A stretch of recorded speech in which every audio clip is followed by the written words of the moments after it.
अस्सलाम वालेकुम। जो लोग या जो बच्चे बड़े जो चाहते हों कि उनका दिमाग तेज़ हो और उनकी जहानत में, इंटेलिजेंस में इजाफा हो, उनकी मेमोरी बूस्टअप करे, उनकी याददाश्त तेज़ हो जाए।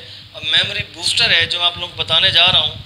और न्यूरॉन्स को वो उसको क्या करेगा, उसकी ग्रोथ में भी हेल्प करेगा और न्यूरॉन्स की डिजनरेशन की भी रोकेगा और ब्रेन को स्ट्रांग करेगा।